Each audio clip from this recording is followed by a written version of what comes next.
If you grill it, he will come.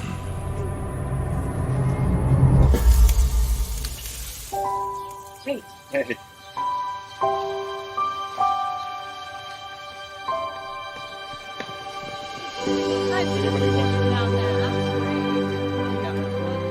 Is this heaven? Nope. It's Fareway.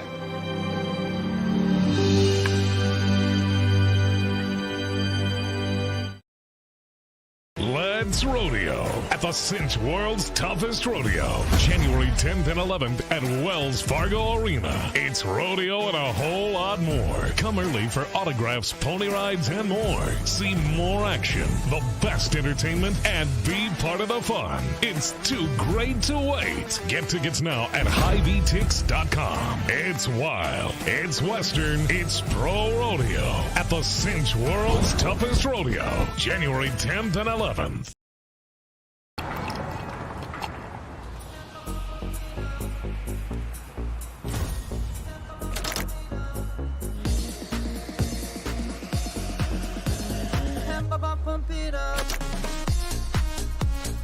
A fuel choice that even rivals can agree on? Now that's worth the hype. Cheaper, cleaner, and homegrown. Pump it up with unleaded 88.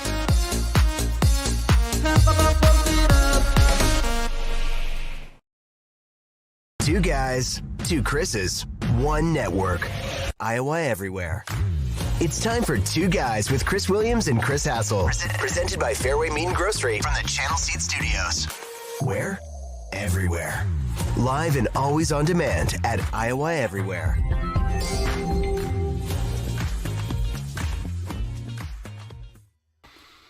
Happy Halloween. Good morning.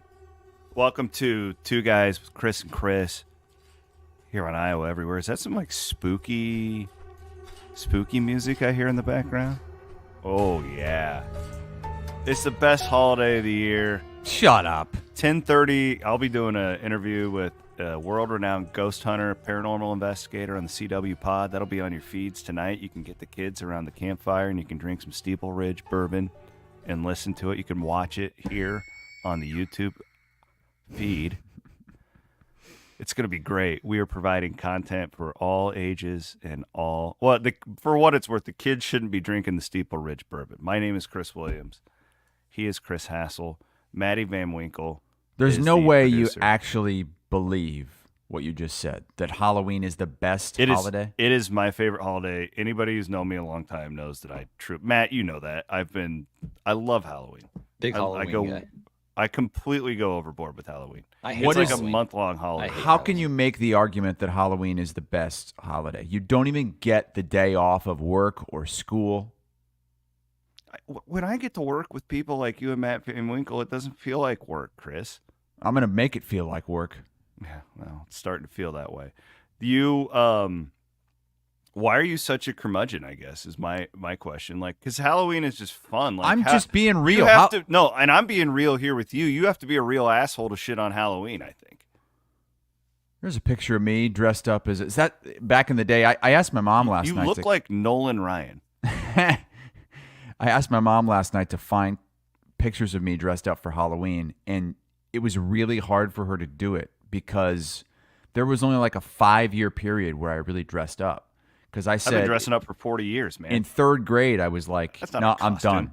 It's pajamas. Yeah, I know. I didn't really. All I did was I would either wear pajamas with like a dinosaur on them, or I would dress up, in a sports outfit, whether it was Cubs or Bears. It wasn't, I never like went all out. And unfortunately, that's a picture of, that's not Halloween. Until that's you met Keith Murphy.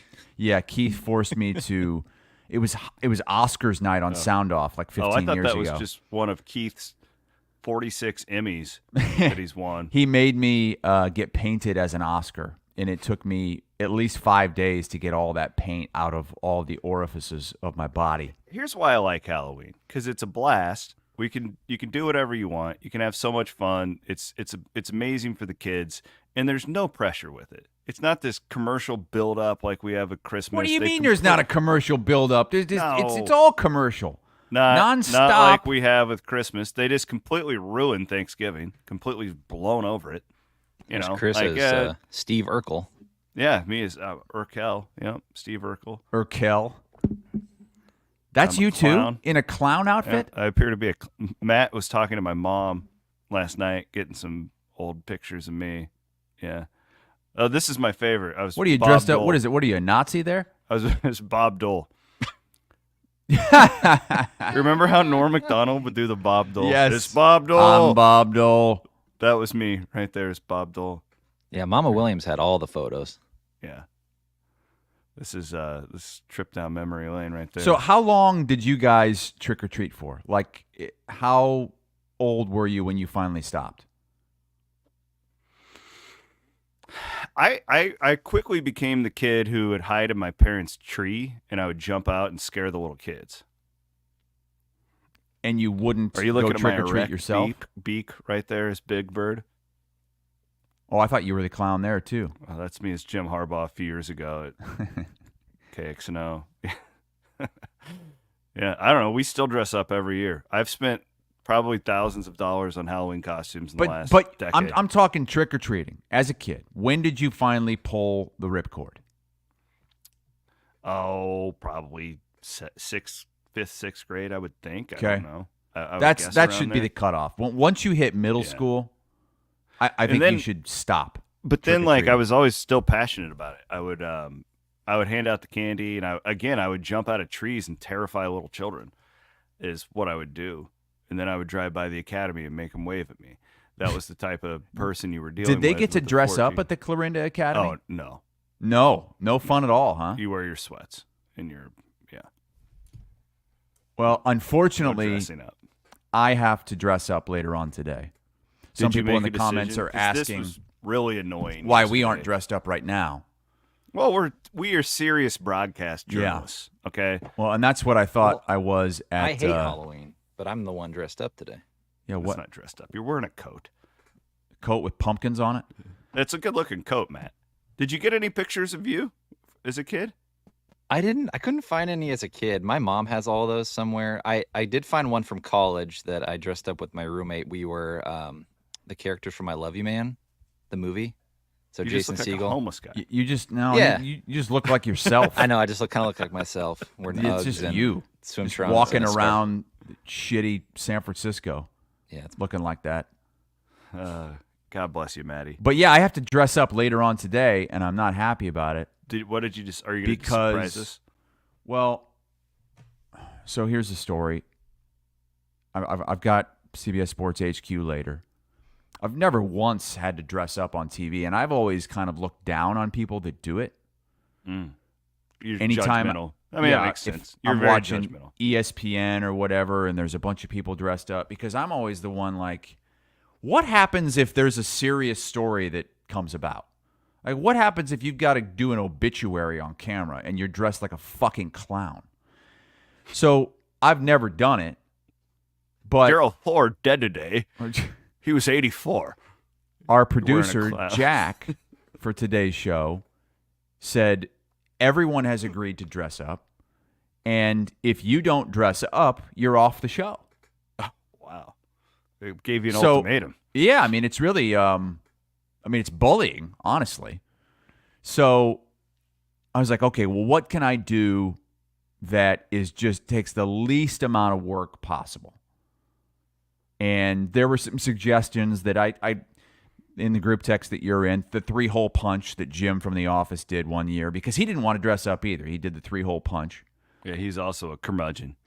But I was thinking, okay, what can my co-host Jacqueline is going to dress up as Pete Prisco. Pete Prisco, if you don't know him, he's a very short, bald, tan man. That's a picture of Amanda last year dressed up as me.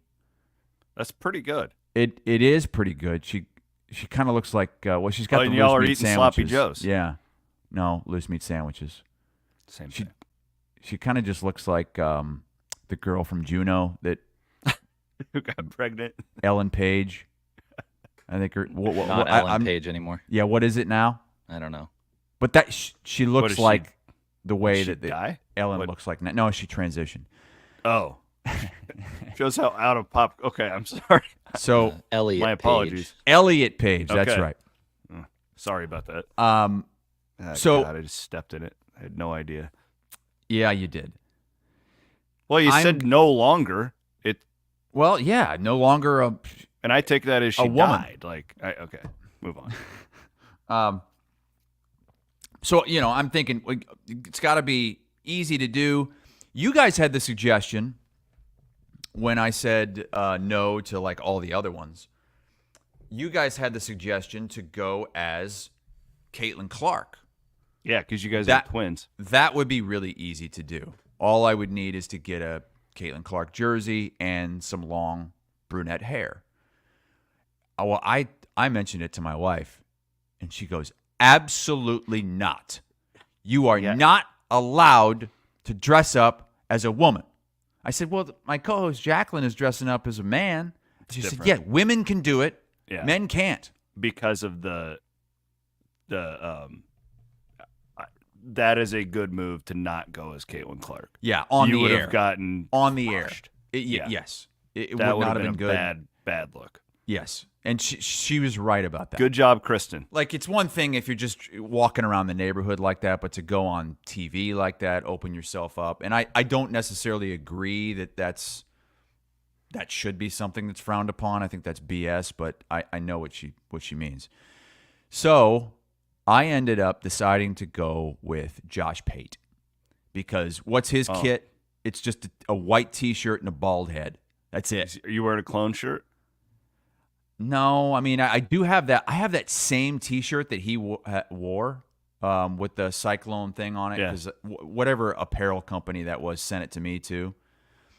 I think I'm just gonna do either a white or a black T-shirt, and I got one of those muscle shirts, Yeah, so you're just gonna look because he's jacked. huge. Do a bunch of push-ups before you go on the air. Yeah, so I'm gonna be all jacked in a T-shirt, and but the thing is, it's an hour and a half long show.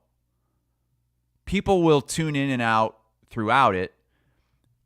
They're not going to know who I am just by looking at me. Yeah, you guys are going very inside CBS with your costumes. I know. And the Caitlin Clark thing would have been easy, would have been very recognizable, but Pate, I thought you should have been Lou Holtz. I don't understand. Like, to me, you have all the stuff. That's another thing that I just don't think. It's your go-to. You could knock it out of the park. But I don't. Everybody knows who he is. CBS would have liked that because of the lisp factor. Oh, come you're quote unquote making fun of somebody. That's the other thing. Like, they're putting me in a tough position because what do people get canceled for these days?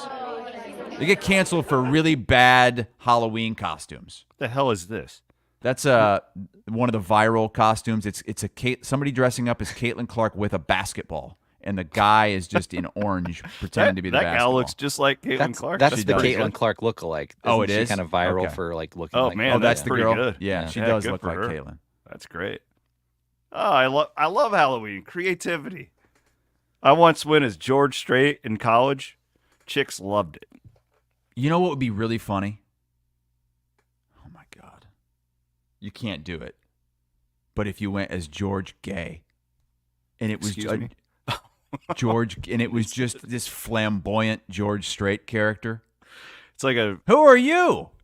I'm George Gay. That would be funny. But again, cancel worthy. Can't do that. Halloween was ruthless in like the early 2000s. Oh my God! I was telling people at work this the other day. Ruthless back then. Because a lot of the people I work with in the newsroom, they're PAs, APs, some interns that work in the same area as me, along with our producers who tend to skew younger. But most of the people are younger. A lot of them in their 20s.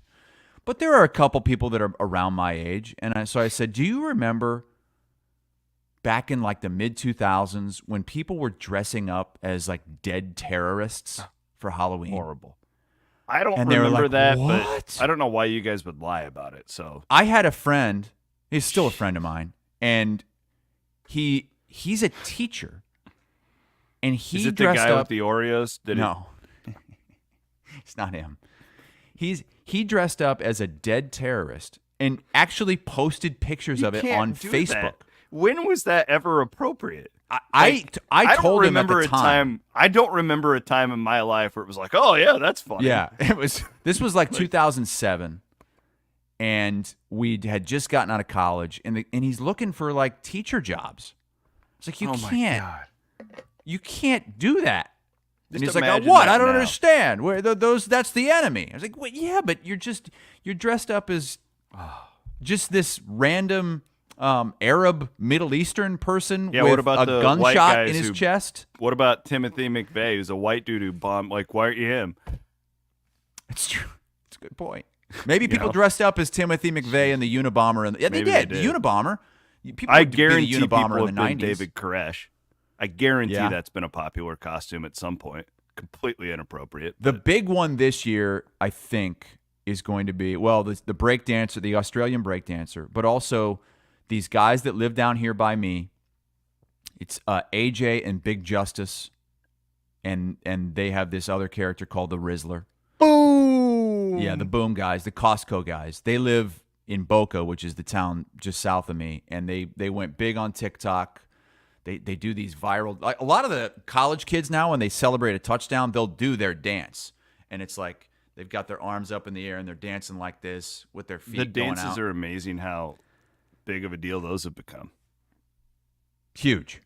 But I think you're going to see that a lot. But I couldn't believe it yesterday when I was listening to Murph and Andy suggested that this is one of the greatest days for kids on the calendar. Take a Completely listen. agree. Halloween is really, really important in America. I mean, it is a really important day. It is a multi-billion-dollar industry. It is Commercialism. one of the probably two most important days on the kid calendar. Oh, God. Absolutely agree. Oh, it is. Absolutely. Christmas Fails and to nail it. Halloween. Completely Bullshit. right. No, he's Well- not. There's no way you believe that. Look There's at no this. way you believe that. For a Matt, kid. do you have my video that I sent this morning? I want to show you how excited my little girl is today Oh, for God's sake. for Halloween. What? Yeah, girl. Who is she? Who is that? She's Gary Alan Jackson. Oh, Alan Jackson. She got me up at 5:45 today, ready to put on her costume and go to school. I will say she does look pretty cute, and she does look pretty excited. She just likes to say hoochie coochie, I think. But I could list off 10 days. Luke says that you should go as gay Gary Allen. You go, girl. I'm just sitting around here watching dudes. So Christmas, without question. You know, if you grew up like me, Christmas without question is number one. I don't think that's really arguable. All the presents you get, you don't get presents for Halloween. You just get candy. You just sit around and You get candy, and it's candy that your parents are like, well, no, only one now, only one. We saved the rest of those. And then there's Thanksgiving, which Thanksgiving's a great day because it's the start of a long weekend. You get 4 straight days off with Thanksgiving. What are you laughing at? I'm just laughing at. I'm thinking about your Christmas as a kid with Dawn. It was great. My dad, I could see- loves Christmas, so I he could would see shower him me in gifts. being like Clark Griswold, looking out the window, seeking out Jack Frost, just drinking bourbon, talking dad- shit about Iowa State. To this day, like my dad still gets me like 12 presents for Christmas. I was like, Dad, I'm 40 years old. I don't. See, I'm with Kyle now with Christmas, where it's stressful to me. It's gotten to be a. It's not about It's you. so much Listen, pressure this is on- not. This is not the argument No. here. There's Listen to so me. much pressure. Stop it. This is not the argument. We're not talking about Christmas as adults, holidays as adults. Andy said it is one of the most important days on the kids' calendar. He said there's Christmas and then there's Halloween. And that's BS. Take yourself back to when you were a kid. What did he say that's incorrect? I agree on Christmas. What else is incorrect about that Well, statement? first of all, Thanksgiving is way bigger on the kids' calendar Disagree. than Halloween because it's the Hard start. disagree. You get the full weekend off. Okay. Number 3, The last day of school. Are you kidding me? You're going to take Halloween over the last day of school? There was You're goddamn right better. I am. It's college football There season. was nothing better. We still have the NASCAR playoffs going on. It's way better. You're telling me as a 6-year-old kid, you're excited about the fucking NASCAR playoffs that we didn't even have the exist back playoffs then? But Bill Elliott was usually in the running for a championship. So yeah, I'm you're just- goddamn right it was. I go off the football calendar, Chris. Not an elitist like you. College football is a really big deal in our house. I'll pick Halloween with my college football over the last fucking day of school. Bullshit. You wouldn't. There was no feeling like the last day of school. No feeling It's at not all. a holiday. You get the next 3 months. So it doesn't. He just said the kids' calendar, the days on the kids' calendar. I disagree. I think it's Th- Christmas then one. there's I think it's obviously- Halloween. You're forgetting about Easter. There's first of all, there's no. Easter's a big deal. Easter's not a big deal. It's a Sunday. You got to go to school the next day. The Easter break was fun. Like if you got the 3 or 4 days off. Easter sucked because you had to go to church. That was awful. Easter is not even a top 10 kids day. Nobody cares about Easter as a kid. Honestly, it comes down to how cool you were as a kid too. How cool you were? Why does that have anything to do with it? I think if you were cooler, you enjoyed Halloween more because it was a social event. You go out and raise hell with your friends, do all that stuff. For somebody like you, it's like, yeah, I don't want to be around any of these people anymore. I get to be out of school. Williams, you're thinking of Halloween as like a teenager. We're talking as a kid, like a 6, 7, 8-year-old kid. You're not out raising hell. Your parents are dragging you around with your stupid costume. Checking you for razor blades. Checking your candy for razor blades. Hey, we haven't even mentioned your own birthday. Your birthday is way bigger on the calendar. Yeah, I would Halloween. budge. Your birthday is ahead of Halloween for sure. I'll give you that. There are, like, when you rank the holidays, Halloween. First of all, I don't even consider Halloween a holiday. Stop it. If you See, don't get that's a if you blasphemous don't get the comment. day off of work or school, it's not a real holiday. Don't gaslight me, okay? Like, we can have an intelligent conversation here. Don't gaslight me. In Bondurant, it's a holiday because it's on a Saturday. We raise Well, that's hell. the other thing that pisses me off. What is going on with all this garbage in Des Moines with the Beggars Night? That's moving around. You guys do it on a Saturday before. You know why? I think we did it on a Saturday. I don't know why, but it's kind of become a problem. I mean, it's expensive. There's hundreds of kids. I bet we had. Matt said he had like 500. What do you mean it's expensive? It's expensive to buy candy for 100 Yes. kids? Oh, dude, it's nonstop. Like for 2 straight hours, it's just kids nonstop. It doesn't stop. There's kids from frickin' Van Meter coming over, you know? Whatever. So we're the what, town of will inclusive. you guys do anything tonight?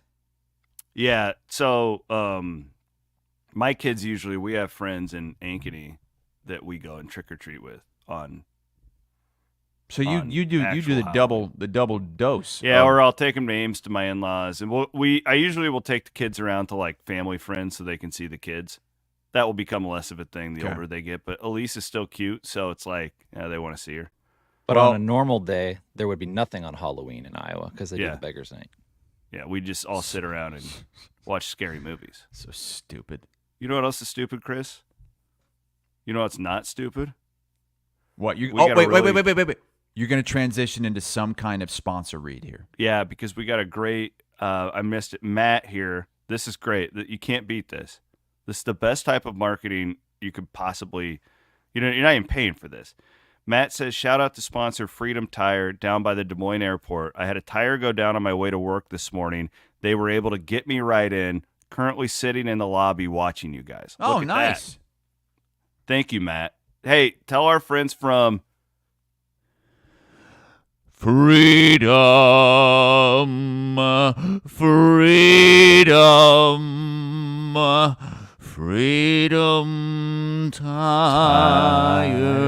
Tire. that we appreciate their sponsorship of the program here on Iowa Everywhere. We are in the Channel Seed Studios. We are presented as always by Fareway Meat and Grocery. Again, I'm going to be doing, we're going to move on to sports, I promise. I'm going to be doing this paranormal investigation interview on the CW pod coming up later today. It'll be in your feeds this afternoon. That is presented, as always, by Steeple Ridge Bourbon. Oh.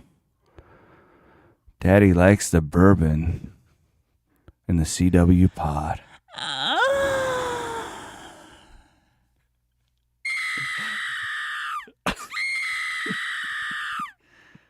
Jesus. That's coming up later today. Cheers to the freaking weekend.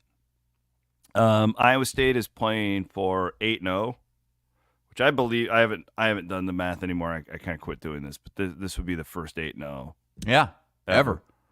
Which is not as fun. It's not as fun as like, oh, it's the first time since 1981 you've done this. Oh, it's the first time since 1938 you've done that. Now it's just like, oh, it's never been done before. Before we get into the game, I'm really glad you picked up on this because I did too. I had this in my notes as well. You know how big of a fan of Taylor Mauser I've been so far this year. I just love their play calling. I have no idea what they're going to do, which is what I always appreciate out of an offensive play caller.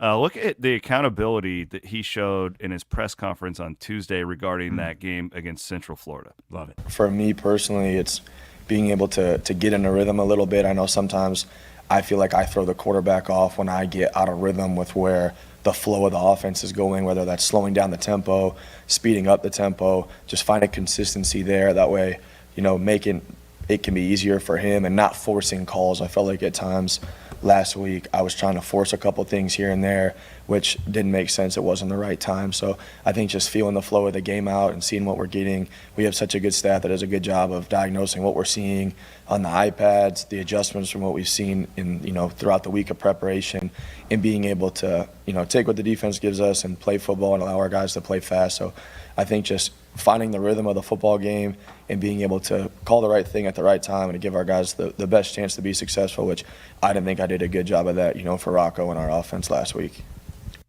When do you hear that from a coach? You just don't. It's awesome. You kind of got the first taste of that in the off season, and you even said to him, you're like, don't change, because I feel like the next time I talk to you, you might not be, as open, but still, I mean, every time he steps to the podium, there's something refreshing about it. Like, because coaches just don't do that. Coaches don't go up to a press conference and try to get in, what was it that he got in the last time? It was some kind of joke. The TLC song. Yeah, don't go chasing waterfalls. And then it was so natural too, the way he did it. It was incredible. Yeah, and he's like, because it comes off like he's very, very serious, but he clearly isn't. He's an intellect. I mean, you can just tell by he's blown me away. I like him as a person. I've known Taylor for a while. But why can't coaches be more honest like that? I think there's a little bit of like Leach authenticity to him. He's not. I think Leach knew he was putting on a show half the time. Mm-hmm. Towards the end, he wasn't like that in the late '90s. But towards the end, I think Mike knew that the camera was on, and all right, these people are asking me about their wedding day. I'll give them a show. I think there's a level of authenticity with Mauser that it's just it's almost like one of one these days, because these guys, to get in these spots, you have to go through the ringer, and Mauser's done that, right? He starts as a GA with Campbell at Toledo, and then he works his way up. He's a tight ends coach. Now he's a court. He's gone through it, and usually you become part of the machine, right? Like you just get scooped up in it. And Taylor's just so authentic. But it's so not Matt Campbell though too. I know, but I actually give Matt credit because he really just lets his guys be. Right. Haycock's the same way. He gives great answers. If you listen to Haycock's pressers, Matt's not controlling these guys with an iron fist, which I kind of appreciate. The hard part is usually when these guys become head coaches, they get so burnt out from all the shit. I think that Twitter has probably hurt this because we can all just pull a 20-second clip of a 3-minute answer and make somebody look bad. Yeah. And the media has done this to itself. But I think it's this level of authenticity that fans want, that the media wants, that we all just appreciate, not just from coaches, but I think from anybody in life. If you're meeting with a business partner or if you're doing a job interview, you want the person that's just going to be frank with you. And Taylor's got that, and damn it, he hasn't lost it yet. I hope he keeps it up. And it's usually when they become like jaded, right? Because then there's this, like, when they get criticized, there's this level of, well, who the hell are you to criticize me? Like the D's nuts with the Diggs guy, with the Cowboys, right? Like, who the hell are you, you skinny little dude? You never played football. Why would you criticize me? Taylor really hasn't been criticized yet. He will at some point, and we'll see how he responds. But I love the guy. I think he's done a great job, and that stuff right there goes – what coaches, I think, fail to understand, Chris, is when you're authentic, even in defeat, and they didn't lose, but he was hard on himself after a game that they won, and the offense almost had 600 yards, okay? And you have your head coach, one, when the authenticity like that wins you points with your players. They're going to play for you more. And two, when you're not good, I think the fans give you a longer leash. Because they see you as a human. You're humanized now. Like, that's the problem. Like, Jimbo Fisher never had that because he never could check his ego. Like, there's so many guys like that in college football where it's just like, you have to be able to check your ego and just talk to people like they're human beings and not like you're the czar of the university. And we've built these guys up for the most part. They're the most powerful people in these towns. We've kind of done it to them, but I hope he never changes. This is a big deal for me if you can't tell. I freaking love it when guys will just sit there and just talk like a normal human. Well, and it's not just what he says to the media. Anthony Beck said it on the podcast with you that, you know, he will have real conversations with Rocco and other players on the team, like, well, what is it that you want to do here? What is it that I can do for you? Like, come to me with questions, comments, concerns, and we'll work with it because I'm not perfect. You're the ones out there playing. Like, how many coaches would actually allow these young, sometimes teenagers, 20, 21-year-old kids to tell them how they should be doing their job and actually listen to them? Mm-hmm. Like, that was eye-opening because I do not think you get that in many places in major college football where you can have real conversations with your players and your players feel like they can come to you and say, not disrespectfully, but say, you know what if we did it this way? Like, it's that when you call this play, I don't really, okay, all right, well, let's try that. Mm-hmm. Anthony said that on the podcast that he does that with Rocco now. I think it's awesome, and I hope he keeps it up. I also I give Matt credit because Matt doesn't talk like that, but this is clearly a guy who doesn't fear repercussions on what he says. Yeah. And if Matt had a problem with it, Matt would tell him to not do that anymore, or he would not even let him speak to the media.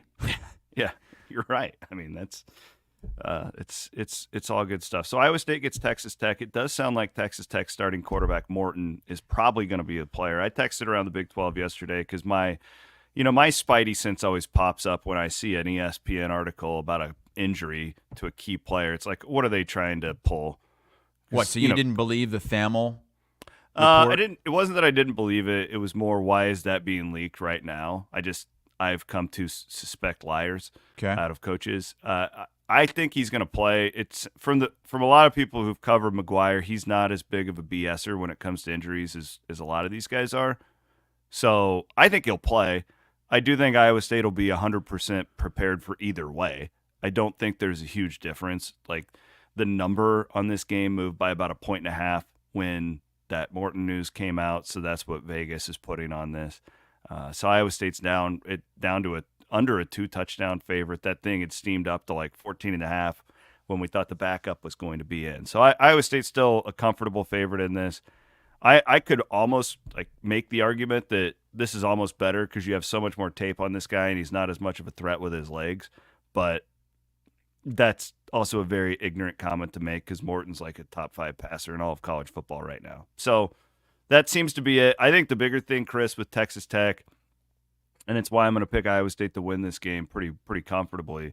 They have a lot of injuries on the offensive line, and they're pretty banged up in their secondary. They're the worst pass defense in the country statistically right now. Iowa State coming off of a bye. You'd like to think that Central Florida game scared them straight. This is not a look pass spot.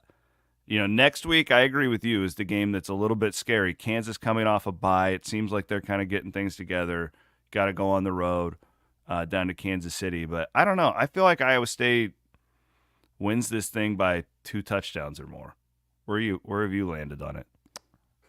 It just feels like deja vu every time we're talking about an Iowa State game. It's like, how is this much different than the UCF game? How is this much different than the Baylor game? And in both of those games, I mean, there were some real iffy moments. Obviously, more so in the UCF game. But remember the Baylor game? I mean, what were they down? 14-3? Mm-hmm. And they needed the blocked kick. And is Texas Tech worse than UCF and Baylor? I would argue that they're probably better. And how much is rain going to play a factor? Joey asked the question. You kind of talked about it during the week on Iowa Everywhere and Cyclone Fanatic, like how the rain could be an issue in Ames on Saturday for this. It's a 2:30 kick. Do we have, Matt, can you get us the latest update on the forecast for this weekend? Amber put up a game day forecast this morning, so I'll have him pull a little bit of that, yeah. Okay. Because it is way better than it was. Considerably better. Football coaches will always tell you that it's the wind matters more than the rain. Mm-hmm. And so if it's not going to be that windy. To Iowa State. Well, Matt, pull up where and when you can. Sorry, where she's. Yep. Yeah. It does. I watched her forecast this morning, and it looks like the majority of the rain will be after the game. Okay. So it looks like 1 p.m. 55, winds 5 to 15 miles per hour, game time, upper 50s. Rain starts arriving, and then rain likely after the game. I don't think weather's going to be much of an issue. I don't either. That wind doesn't scare me. The only thing I could think of is the field. I was getting one of my UCF guys was asking me during that game, he's like, what's going on with the field? Because everybody was.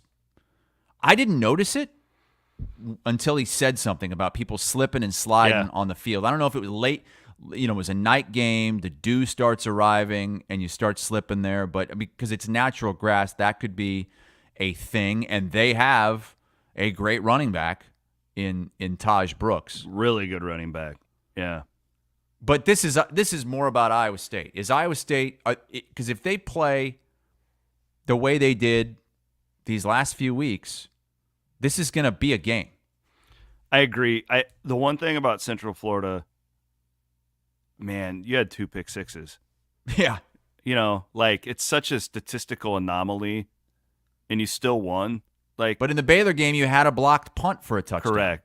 So, but you still won that game by, I don't know.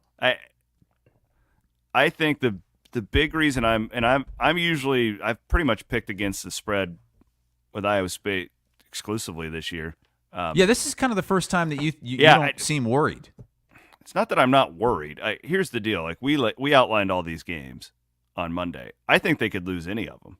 I think they could lose to Cincinnati. I think the spot here, coming off of a bye, healthier than you've been, in this particular matchup against this Texas Tech defense, really favors Iowa State. That's all.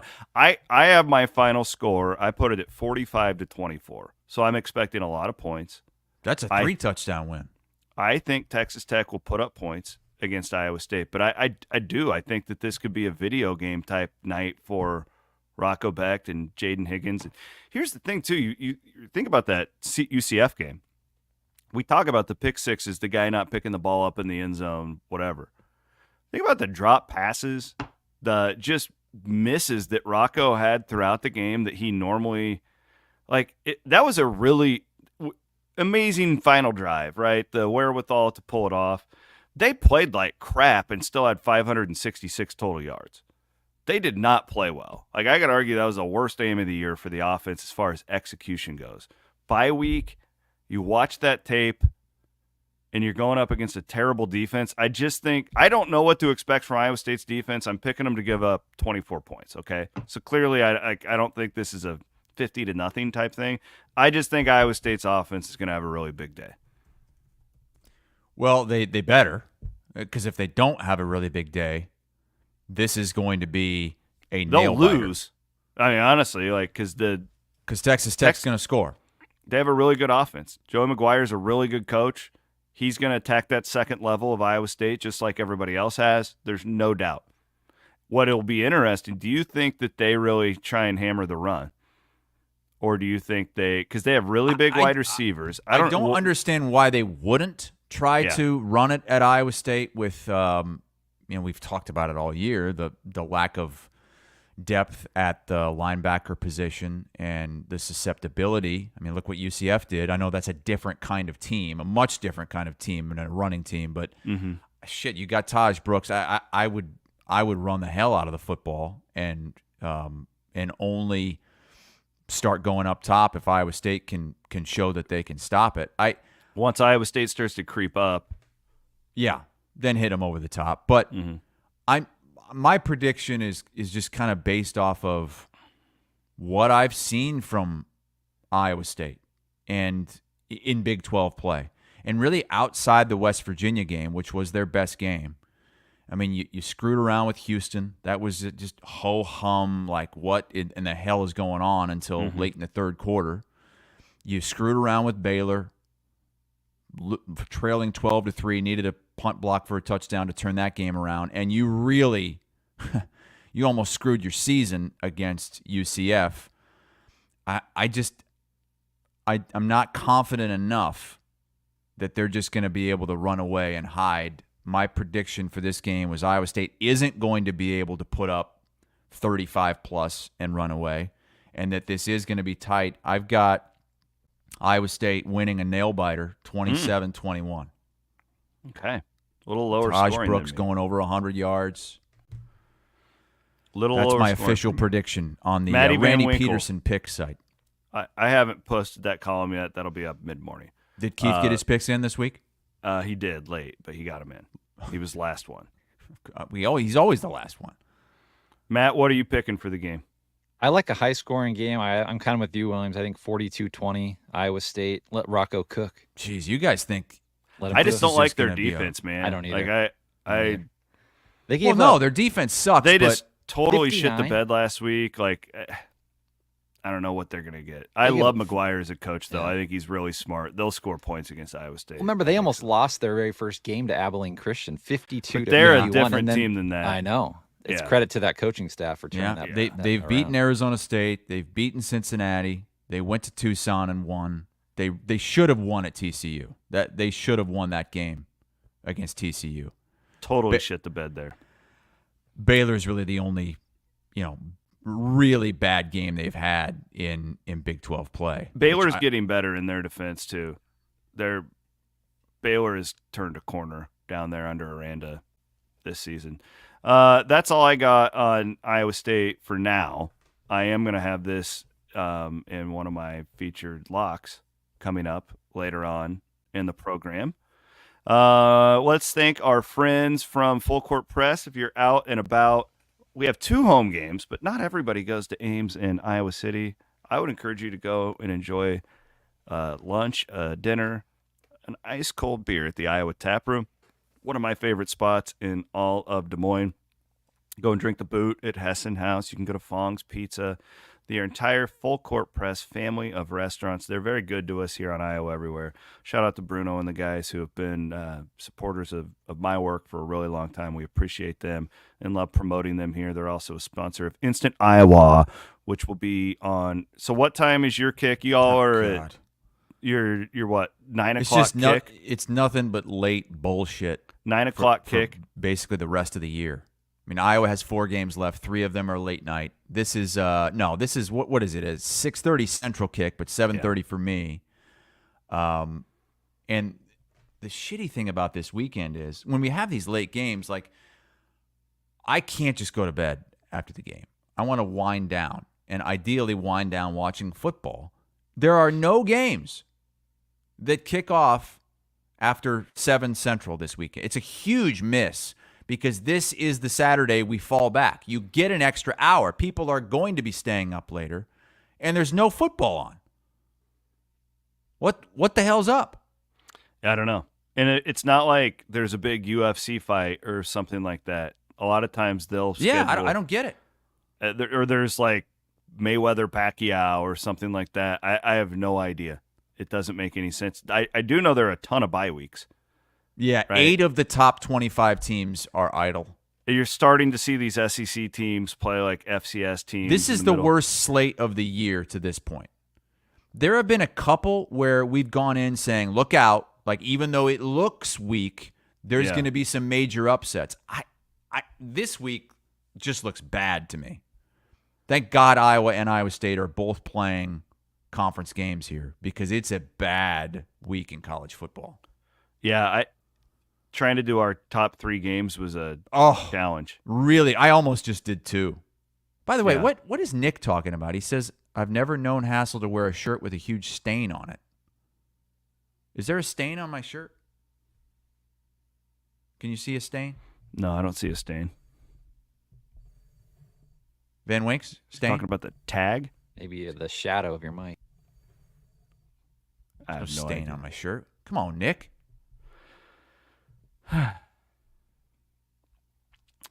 2 guys, Chris and Chris, here on Iowa Everywhere. We're presented by our friends at Fareway Meat and Grocery. I just got another text about voting.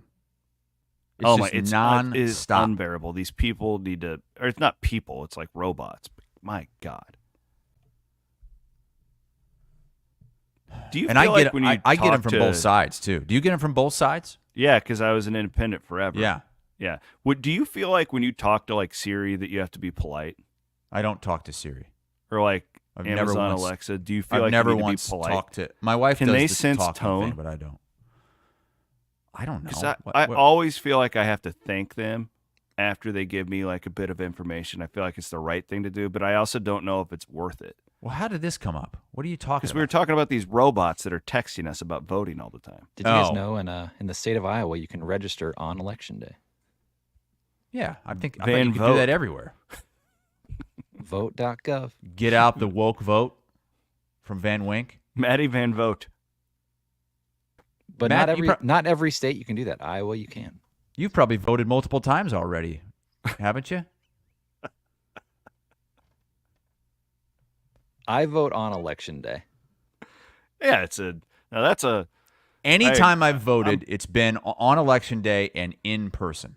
I love don't voting on Election understand the people that do the mail-ins, like the people who like have arms and legs that are operational. They can go physically go out and vote, or like the early vote. My mom said that she stood in line for an hour and a half in Muscatoon to vote. First of all, I didn't even know my mom ever voted. You know Second what of we all, need to I do? can't believe she would wait 90 minutes in line to vote early. I'm proud of should your do- mom. Way to go, Mama. I don't think I'd do it. I mean, I would just say screw it and go back on Election Day. Oh, there's no way way I would do it. Yeah, like I wouldn't wait in line. We should do an instant reaction podcast to Election Night. Yes. Well, just it's set the election world night on fire. and it's the first CFP ranking. I honestly was going to suggest we do something for the CFP rankings. but Election night is any election night. I love watching news coverage. It's my favorite It's night. just of the year. it'll rot your brain. You know, Not I the love it election too. Results, just these I've cable always news channels. Give me Oh. some Wolf Blitzer. I've always loved election night too, ever since I was a kid. But I just have this time around. It's too toxic I'm not now. excited about it. Well, that and I just don't think we're gonna know for days. I just think that and it really everybody's gaslighting me all the time. It's It all pisses going to me come off. down to Pennsylvania. So, what does it even matter? Right? It does. Yeah. Remember the hanging chads? I think Oh you're yeah. gonna know. Hanging. That was right down here. That was right, Yeah, down the here in street South from you. Florida. Mhm. Right down the street. That was unbelievable. We were Iowa, in college for that. Oh, it was such a thing. Iowa, Wisconsin. You say this is Iowa's #1 Big Ten rivalry game, and it isn't even close. Both teams are, I would say, in a similar spot. I feel like both programs are a little bit wobbly right now, but a win in this game would really do a lot for either team as far as that goes. Yeah, these programs have always been kind of side by side. When Wisconsin wanted to get to the next level 30 years ago, they wanted to be like Iowa. And Kirk Ferentz has always said, how do you model your program at Wisconsin? Like they do things in very similar ways. This has always been my favorite Big Ten rival of Iowa's. I'm on the record as saying Iowa State is Iowa's biggest rival. But in the Big Ten, it's Wisconsin. It's like Minnesota has a better trophy.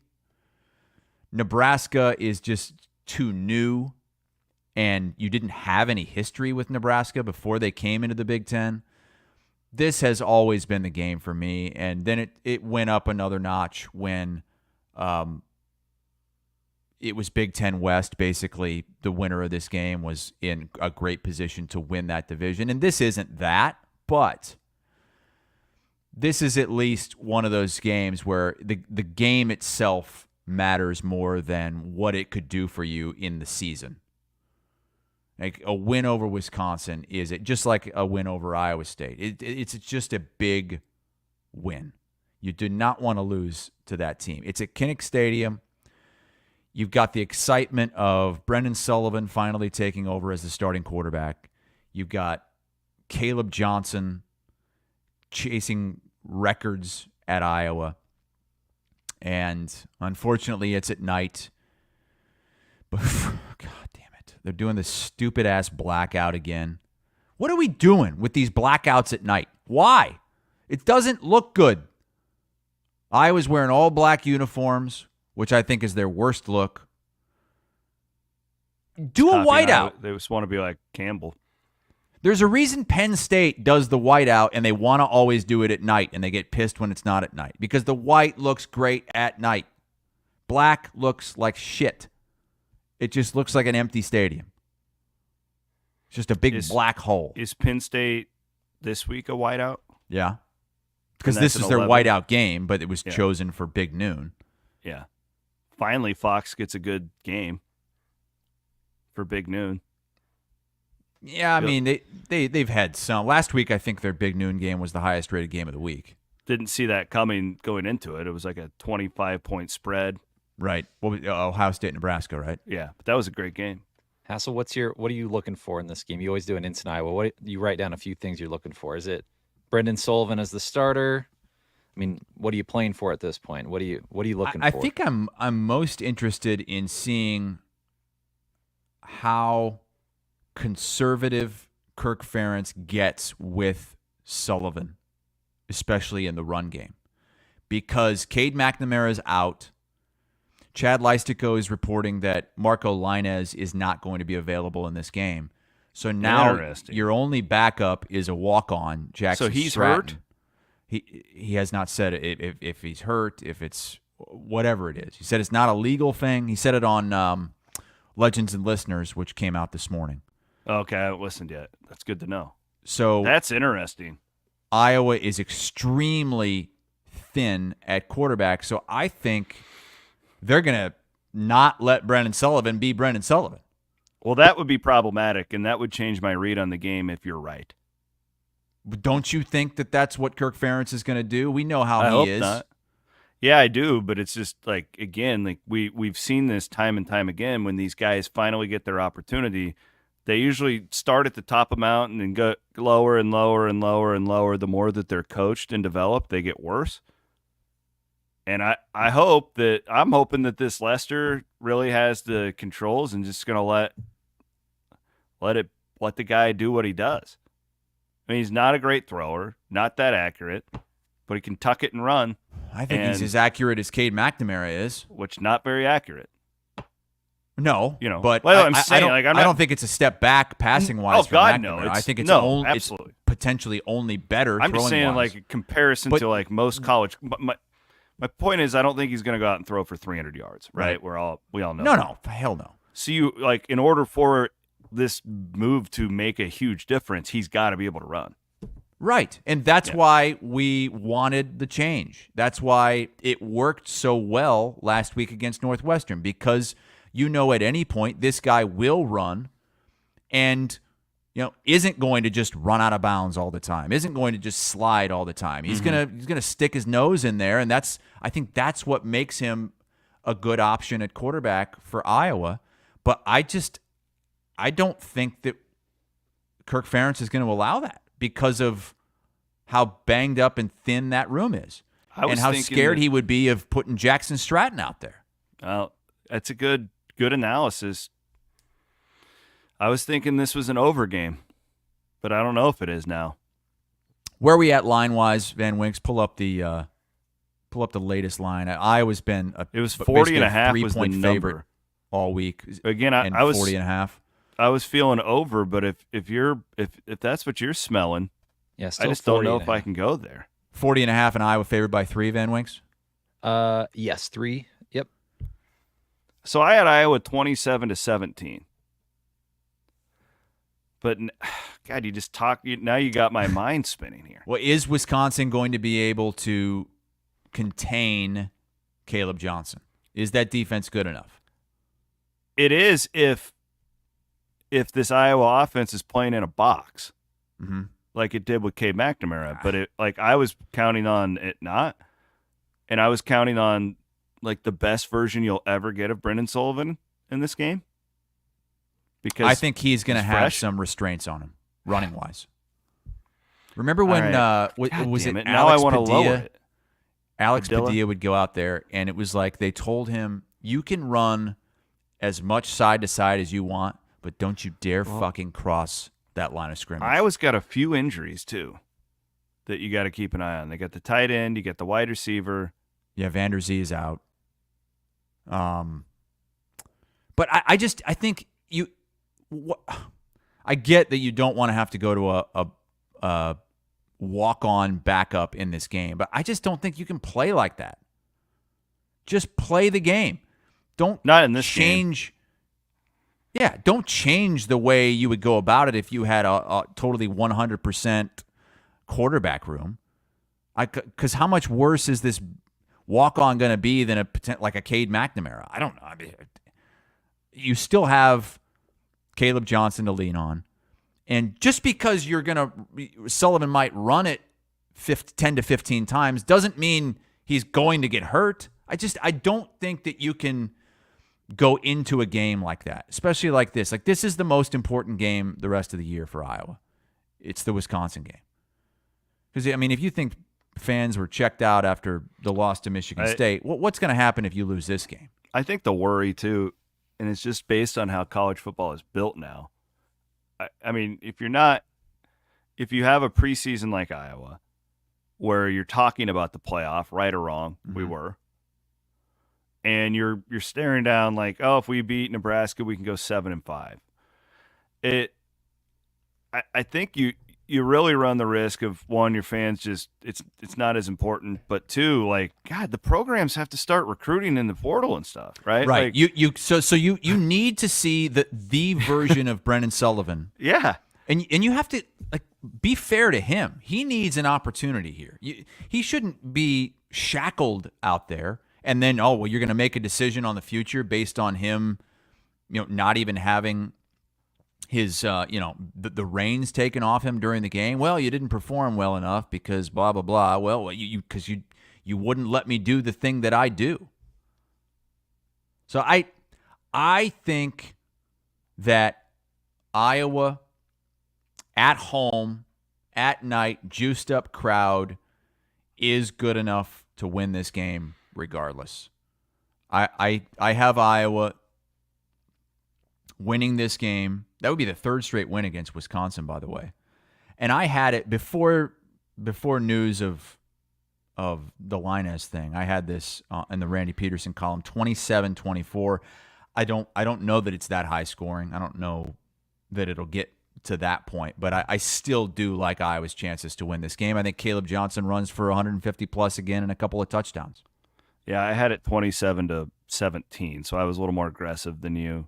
I would probably drop that just a smidge if I could do it again. Just a little bit. I still think Iowa wins convincingly, and you guys have a fun show on Saturday night. There you have it. It's time to sound the alarm. Whoa. Was that like a mixture between a witch and a monkey? That was good. I know Matt, what it means. When it comes to Wild Rose Casino overtime, I think we need to like blow people's ears out. Like just be obnoxious with the like just go nuts with it. Just my personal. Yeah, that was. I feel like I'm at the like rainforest. Winning at Wild Rose is frighteningly fun in October. Careful though, you're not the only one trying to get your hands on those cursed cases of cash. Play now for a shot at your share of $17,500 in cash. Playing and winning has never been more fun. And sometimes a little spooky. See Club Wild for details. Only at Wild Rose Casino and Hotel. You'd rather be here. One of my favorite nights of my career was after a Cyclone Fanatic party at Wild Rose Casino in Jefferson, gambling there. I had so much fun with all these Iowa State fans. We tore the house down. And all I can imagine when I watch that ad is what the hell it would be like to be sitting there on a slot machine and then all of a sudden a fucking vampire peeks around the corner trying to bite you. Wild Rose Casino, I love those people. They've been I wouldn't be sitting in this spot if it weren't for great companies like Wild Rose for the last 15 years that have backed independent media, and I appreciate it. Maybe don't say that enough. Wild Rose has been backing my stuff for a really, really long time. I appreciate them. Go out and play some bets, do all that good stuff. Wild Rose Casinos in Clinton, Emmitsburg, and Jefferson. What do we have for the Wild Rose overtime today? Well, we still have to do our games of the week. We still have to do our Centurion Stones locks of the week, and I would like to do a little bit of basketball. Just a smidge. Are you okay with that now? The season starts on Monday. Look, I told you last week I would have given you time in overtime to talk basketball, and you didn't do it. We just didn't get there.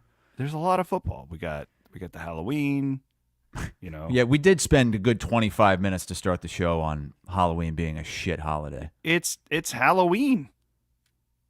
It's Halloween. I know it is. I'm well aware. Oh, by the way, speaking of that, I haven't updated you on what our plan is tonight. I think we are going to stay home and hand out candy.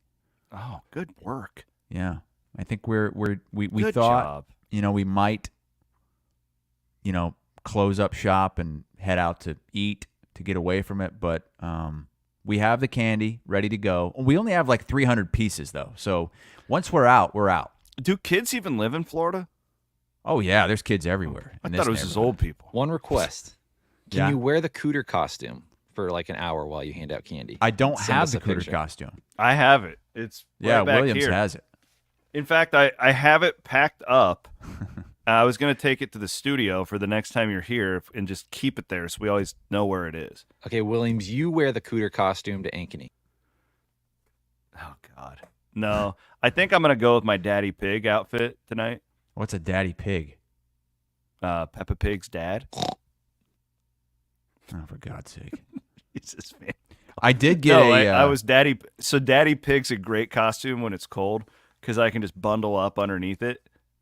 So got a text I'm gonna from be Daddy Pig Andrew tonight. Downs from the Murph and Andy Show in Inston, Iowa. He said George Gay is an amazing costume idea. That's so Daddy Pig. next year, Williams, you have to go as not George Strait, George Gay.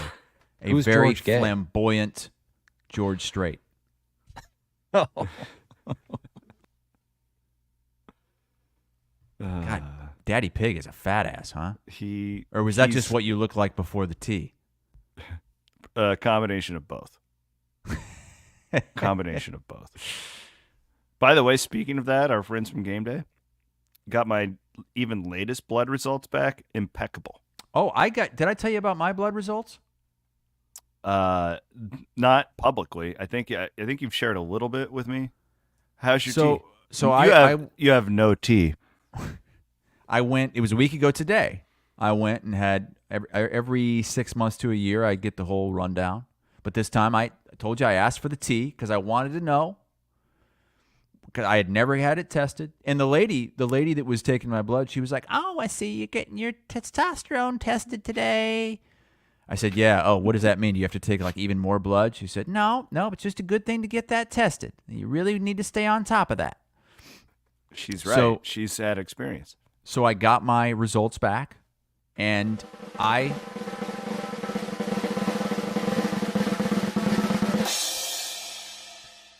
fell into the normal category. Wow. Now, it's low end normal, but it's still normal. You need it. You need the tea. So speaking of Andrew Downs, it was the same thing for him. Now, he went to game day, and they gave him his results, and he was in the normal category, but he was on the low end. So they said, look, you can go either way. Like you're technically you're normal. You'd be fine not taking it, but I think we could help you out a little bit if we do add a tad of tea, as Caleb's an idiot suggests.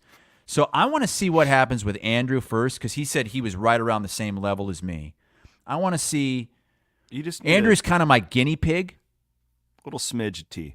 If he tells me like his life changes and he's a different person with this extra tea, then I'll go into game. I just don't understand why you wouldn't want tea. Well, I'm in the normal category right now. Like why? It's like Tim Allen. Do you remember the old show Tool Time? More power.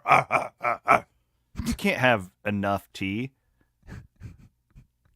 I think you can have too much tea. I looked it up. You can have too much tea. You can. Let's get into our top game segment here, presented by Game Day Men's Health. Get up. It's game day. Chris Williams and Chris Hassel take a look at this week's best games, powered by Game Day Men's Health. Why don't you take the lead today, my friend? Did I? You always bitch that I like take the bet. I always try to leave you. No, you left me the game of the year, maybe. Yeah. So okay, good. Thank you. I appreciate that. I actually think you gave me the. I mean, I'm really interested in this first game. But of mine? Yeah. I figured you would take this if I didn't. It's Texas A&M at talking about testosterone here. Williams, Moms, Cox. Mm-hmm. And what's this spread? 2.5? Smelly. Ooh, Texas A&M is the only unbeaten team in SEC play. But South Carolina's been feisty, man. I mean, A&M coming off a probably biggest win of the year. Carolina, like you put South Carolina in the Big Ten, and I think they could be a fringe playoff team. I do. Let me give you a power rating real quick. Yeah? I think this will be interesting. You keep talking for a minute. Let me pull up South Carolina's power rating, and I want to compare it to like Big 10 and Big 12 teams. Sure, because I mean, I think they would stack up with, God, I'd love to see South Carolina play Penn State. And then where's the drop-off down to number 4? Indiana. Like, how are they close to Indiana? This is where it's going to get hard with the playoff, man. When you, like, these teams. Yeah. This is the argument the SEC will make. We can poke all the holes in it we want. I'm telling you, it's what's coming. I think the Cox win this one. They might, because that atmosphere is going to be lit. It's Columbia, Oklahoma. I believe it's a night game. 6:30 ABC. Oh yeah, night game. Mm-hmm. That's going to be a really difficult spot for A&M, and I'm not sure what they're going to do yet at the quarterback position. They put Reed in there, and he went off last week, but as of midweek, Elko had not said what he's going to do yet. I want to give you. So we talked about Iowa State has these big point spreads the next few weeks that we thought of. The power ratings really, really respect Iowa State. Like Iowa State on a neutral field. This surprised me. Not the ESPN power ratings. No, like not the Vegas. FPI. This is Las Vegas. Iowa State would be a 5-point favorite on a neutral field against South Carolina. So if South Carolina came to Iowa State would be about a touchdown favorite. Give me South Carolina. Yeah, I would too. I mean, if Iowa State played Texas A&M on a neutral field, A&M would be a 1-point favorite. Okay. That to me sounds about right. I'm just saying. So, like, let me stack up South Carolina. Name a Big Ten team. What is this? What's Mahoney saying? That Van Wink's, he agrees with Van Wink's that A&M is booty. Yeah, I said I cheeks. think They're South Carolina wins. He says A&M's bad. A&M's not bad. What not? They're not bad. They're unbeaten in the SEC. They might not be the best team in the country, but that's a good team. What do you think the line would be on a neutral field between Indiana and South Carolina? Indiana, South Carolina. Whew. Indiana is a 6.5-point favorite this week at Michigan State. I would say Indiana minus 3.5. -2. Okay. So there you go. Let's say Penn State. Throw it out there. South Carolina, Penn State. On a neutral field? Yeah.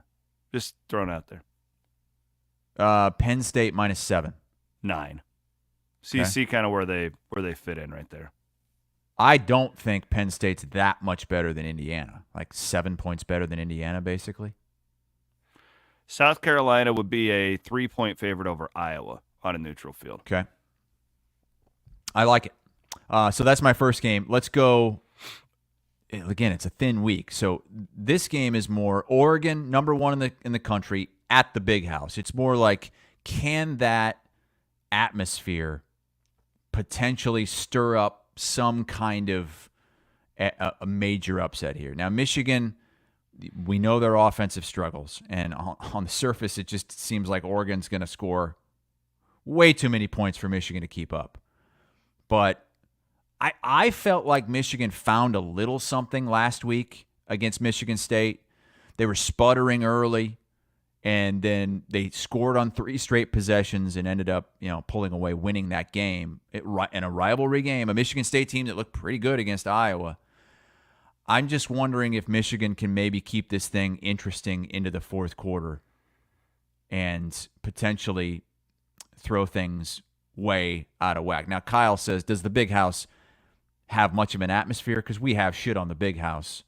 It really, it's not a top 5 atmosphere. It's probably not even a top 10. But when you have the number 1 team in the country coming in and your backs are kind of up against the wall, nobody believes in you, that'll be a really great atmosphere. That's 3:30 Eastern, 2:30 Central on CBS. Yeah, I don't think Mr. Brightside's going to save them against Oregon. It might. I talked to Gary Danielson about that game yesterday on CBS Sports HQ. And then I've got another unbeaten ranked team on the road in the Big Ten. I like this game. Number 13, Indiana at Michigan State. Do you know they haven't trailed all season? Yeah, they're one of 2 teams. Army is the only other team that has not trailed all season. That's crazy. But what a job. When I think it was Danny Cannell that mentioned this on our CBS Sports HQ Picks show earlier in the week, Indiana really hasn't had to play a true road game yet. There are only 2 road games at UCLA, which come on. It's the travel and that's it. There's no home atmosphere at UCLA. And they played at that soccer or lacrosse field at Northwestern. That's it. This is going to be a different atmosphere for them. First time the SIG is going to be dealing with a road crowd. So that has the potential to be a really good game. By the way, did you hear? Ruined Indiana for me. Why is that? Because he was bad-mouthing their coach. Says he's too uppity, he's too amped up for him. Now I'm all anti-Indiana. Don infiltrated my mind. Did you hear what Danny Cannell had to say this week about Iowa State? I haven't. No, I have not seen it. All right, pull that clip, Van Winks. We'll play that after. He's been running his mouth again? I saw it like 2 weeks. Did it happen again? We'll play the clip for you. I think it was tweeted out, Van Winks, by the CBS Sports College Football X. Now I got it. Oh, you got it? Okay. You want to do it now, or do you want to do it after?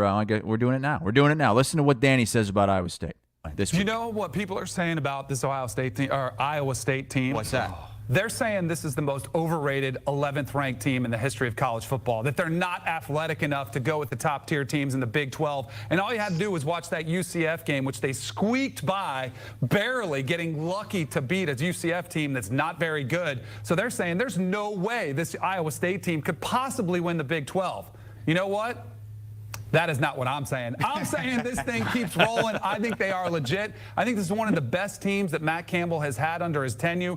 Rocco Becht has really flourished at the quarterback position, making great decisions with the football. Oh, we're going to get cut off YouTube for this TV video? There we go. So we'll see if that shows up on any hype video if they cut that out. But Danny is a believer in Iowa State. I like his analysis. That's good stuff. All right. I'm going to go. Well, you left me. This is one of my favorite games. It's Pitt at SMU. Yeah, that's the only other ranked matchup of the week outside what a of the top 4 showdown. Another just interesting Vegas line so Pitt's undefeated. Of course, SMU has the one loss to BYU from early in September. Remember when we thought that was such a horrible loss by us? How bad is SMU this year? No shit. And then they kind of struggled in their week 1 game with whoever it was, and it was like Nevada or somebody like that. And they've been really good since. But you've got the unbeaten that's a 7-point underdog on the road. And so a lot of respect going SMU's way. This is one of those games, though. This is what's fun when you're in the position of Iowa State. All these games matter. You start watching these games, and they all matter in a different way. Ohio State at Penn State needs nothing. What do I need to say? Other than the coaching matchup here is just fascinating because I feel like Ryan Day just has to win a national championship or they're going to want him fired no matter what. He's got to win. He needs to win this game. Yeah, and then James Franklin, I don't know. Penn State could lose this game and still Yeah. because Ohio State already has a loss. Penn State doesn't. But here's the thing about this game is Drew Aller. What's the his deal? status? Yeah. He's supposed to be a game-time decision. If he's playing, I like Penn State to cover the 3.5 here a lot. I almost put it on my lock, I'm not going to do it without knowing the quarterback. I think the line is Ohio State minus 3.5 because of the uncertainty around Aller. Is this a make or break game for Ohio State? If they lose, are they? I don't think they're eliminated. I don't think they're eliminated if they lose. But if they do lose, it's going to be tough for them because that's two losses. You're not going to make the Big Ten championship game, and the only big game you have left is against Indiana. The Michigan game, Michigan's not even ranked. 10-2, if they lose by 1 at the number 1 team in the country and lose respectably at the number 3 team in the country, they will be in. I would think, yes. Because I would think they would get that. Now, that's assuming they beat Indiana. That's an assumption. That is not a It's going to depend on how many of these Big Ten SEC teams are going to be sitting there at 10-2. I will do something really crazy if a 10-2 Ohio State with losses at Oregon and at Penn State doesn't get into the playoff. It will not happen. They will not get left out.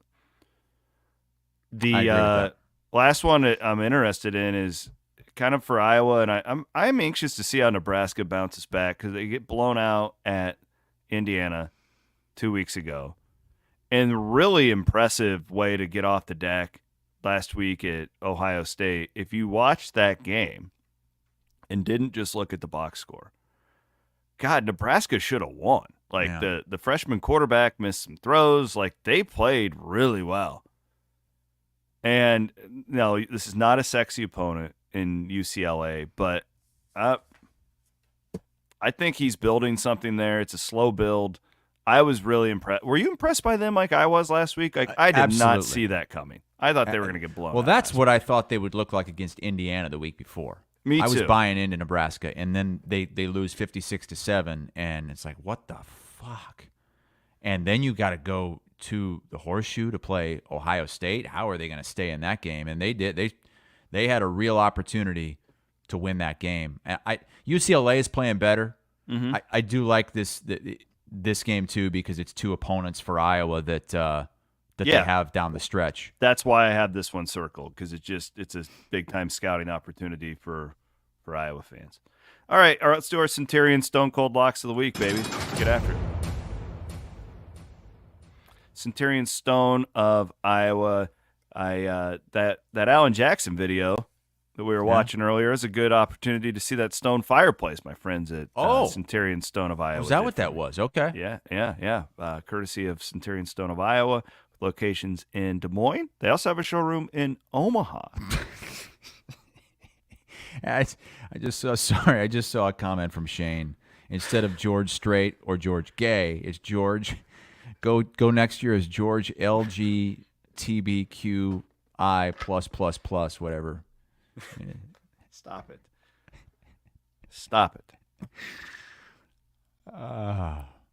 There's some video. Yeah, yeah. Maddie and I went and shot this Look years at that ago. faux stone. Look at that. Is it faux stone? Yes, it can be. Yeah, it's the faux stone. Mm-hmm. Isn't that gorgeous? Oh, baby. Centurion Stone. Yeah, that looks like your setup there. Okay. Yeah, right there. All right, locks of the week. I'll start this week. Jesus, Williams, you're 9-15. I'm now? horrible. I told you, I'm just terrible this year. Here's what's pissing me off: the games I'm giving out, I'm losing, but I'm doing really well on my own. So it's how's that possible? Because the ones I have a conviction on, I've been wrong in, but I usually bet like 20 games, and I do better than well over 50% on those. But whatever, we're gonna have a 3-0 week here. Okay, getting off the deck. I'm Matt Rule and the boys. Probably still gonna lose, but damn it, we're gonna try our hardest. And I'm taking Matt Rule -6 against UCLA. I think that this is. They've played 2 top 10 teams back-to-back weeks. This should be you're coming back home against a bad to mediocre team. This should feel like you're playing a JV squad if you're Nebraska, right? Right? So I'm laying the 6 with Nebraska. UCLA's been not too bad. I mean, you look at their. They just smoked. They didn't smoke. They just won at Rutgers. They almost beat Minnesota. They played Penn State pretty tough. What? The comments on this George Strait thing, I got to stop looking at them. You guys are just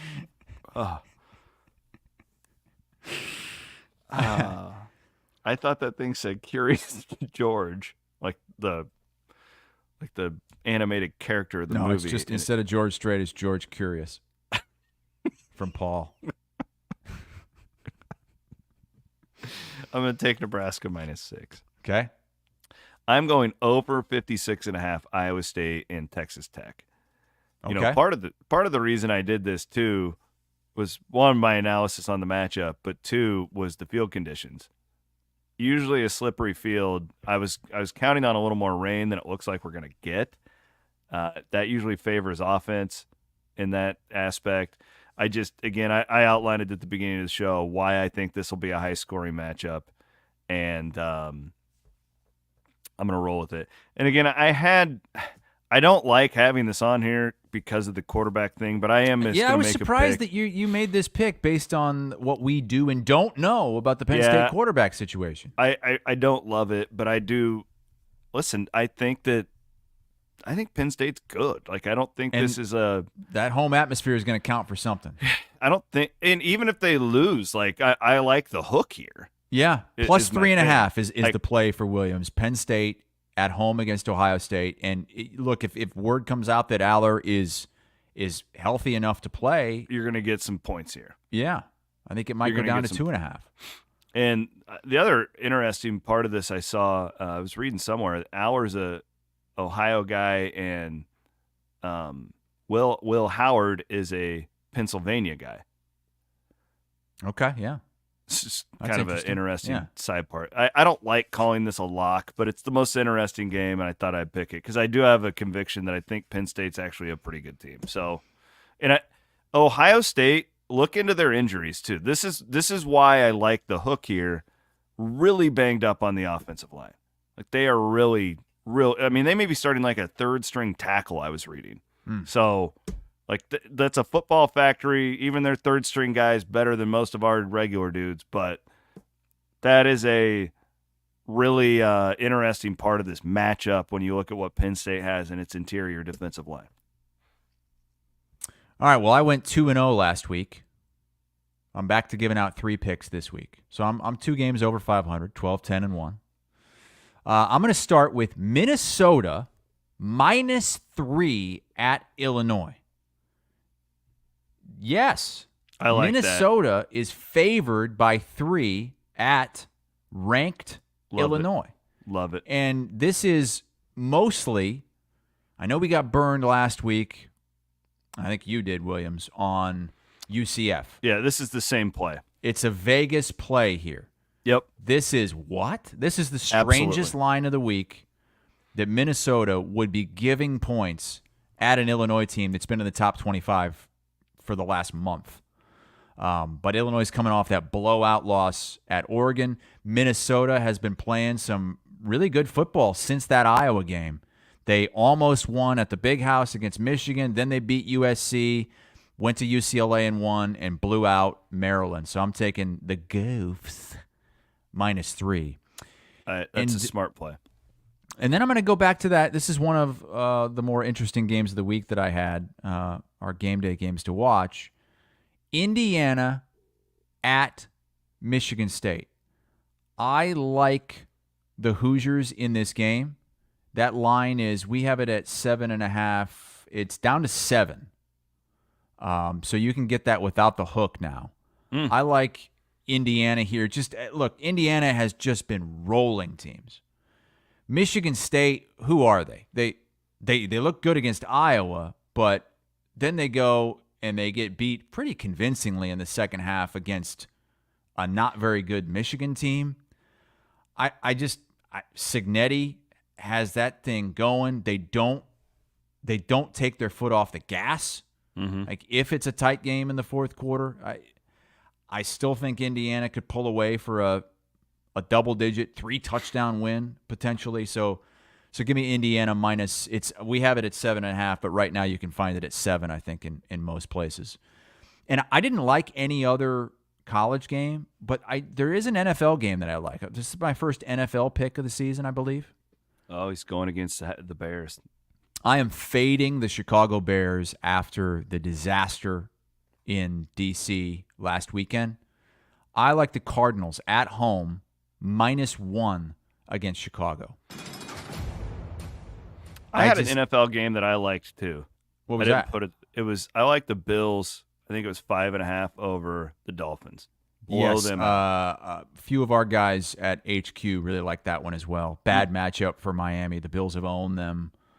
It's in Buffalo. Mm-hmm. I like that. Can I add that one? Call Is as that well. Sure. fair? Go ahead. Yeah, I'd add like it. to add that one. Yeah. Bills 5.5 over Miami. That was the Okay. one that popped for me right there. All right. Isn't it weird too? It's funny. Being a Vikings fan, I was gonna put the Vikings is like a 6-point favorite against the Colts at home Sunday Night Football.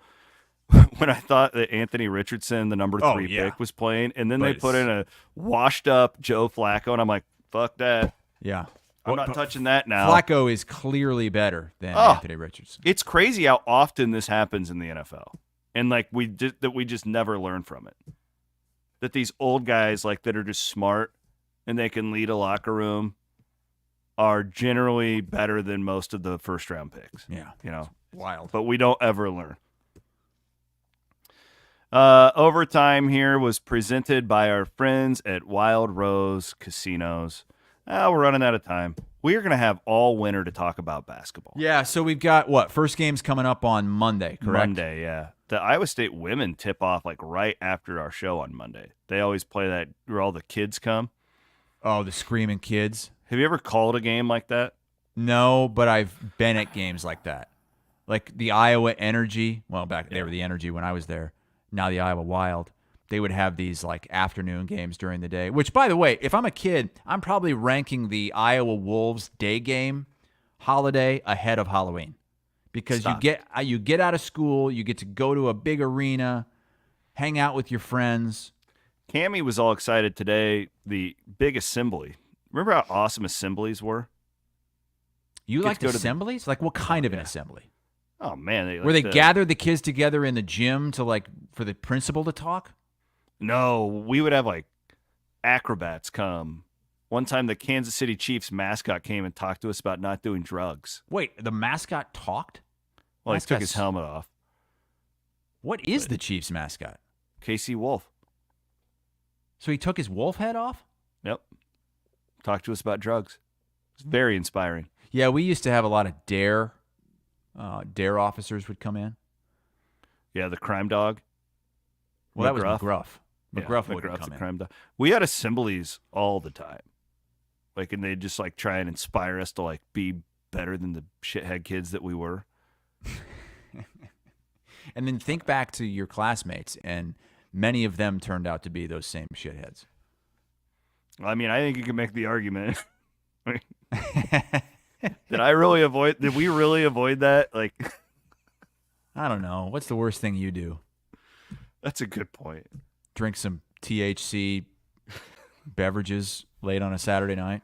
I always say it's like I have really fucking weird hobbies. Like, I'm going to interview a ghost hunter here in 30 minutes for the CW pod. And it's just like, you know what? I could be getting a hooker, right? Like, it could always be worse. All right. I'm reading about paranormal activity. All right. Yeah. Whatever. Yeah, if that's the worst thing, it's not too bad. I'm looking forward to this. It'll be up later today. Y'all will have to check it out. Josh Hurd is his name. He's a big deal in that world. Josh Hurd? Yeah. Mm-hmm. Okay. Shout out to Aiden. He lined it up. One of our listeners reached out and got this hooked up for us. Oh, was it We the guy appreciate at WHO that Keith hooked you up with? That No, that finally guy came was through for you? Not interested. Okay. Well, So now I hope everybody has a fun, greatest holiday of the year, according to Andy Fales. Biggest day on the kids' calendar. Babe, it's Christmas and then it's Halloween. Get the fuck out of here. He's not wrong. Chris Hassel, I love you. Love you, Maddie Van Weeks. love you too. Enjoy your Halloween. Follow, like, subscribe, Iowa Everywhere, wherever you get your podcast. That could be on Twitter. That could be on Facebook. That could be on TikTok. That could be on YouTube. That could be on Spotify. That could be on Apple. You get the point. We're everywhere. Happy Halloween. We will be back specifically with this show on Monday. We have a lot more programming for you here leading up to game week. So long.